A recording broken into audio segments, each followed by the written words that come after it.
क्या आपने कभी अपने भीतर झांकने की कोशिश की है?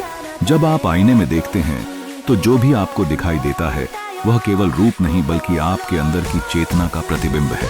प्रत्येक क्षण में आप अपने चारों ओर की दुनिया के साथ गहराई से जुड़े हुए हैं और यदि आप इसे समझने लगें तो अलगाव का भ्रम दूर हो जाता है। यह समझ आपके जीवन को नए रंगों से भर देती है। जब मन शांत होता है तो यह सत्य का चित्रण करता है। यह एक दर्पण की तरह होता है जो स्पष्टता को प्रस्तुत करता है। लेकिन जब मन विचारों, भावनाओं और अहंकार की धूल से ढक जाता है तब हमें दिखता है केवल विकृत परिदृश्य। इस विकृति को समझने से ही आप जानेंगे कि असली घाव आपके भीतर है। एक ऐसा व्यक्ति जो आपको दुख देता है असल में वह आपको आपके अंदर के चोट को दिखा रहा है। अपनी अंतर्दृष्टि में हम अक्सर यह महसूस करते हैं कि हमारा कोई विशेष दुश्मन है।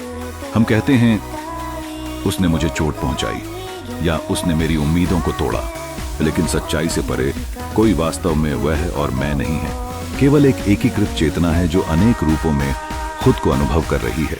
जब यह सच्चाई आपके भीतर गहराई से उतरती है तो द्वेष और अरुचि की भावना धीरे धीरे करुणा में बदल जाती है। जब आप शुरू करते हैं दूसरों पर प्रतिक्रिया नहीं करने का बल्कि अपने भीतर की ओर देखने का, यही आपके विकास का क्षण होता है। इस समझ के साथ दोषारोपण से परे आप अपने भीतर की आवाज को सुन सकते हैं। यह वह क्षण है जब अलगाव का भ्रम टूटा और एकता का अनुभव होना शुरू होता है।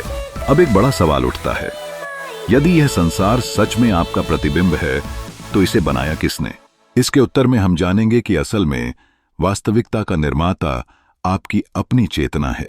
यह एक मोड़ है आपकी आत्मबोध की यात्रा में। हर दृश्य, हर परिस्थिति एक संभावना है स्वयं को पहचानने की।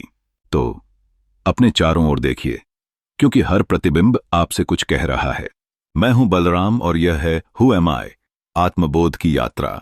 जुड़िए बलराम दिलसे के साथ, जागिए, समझिए और स्वयं को पहचानिए।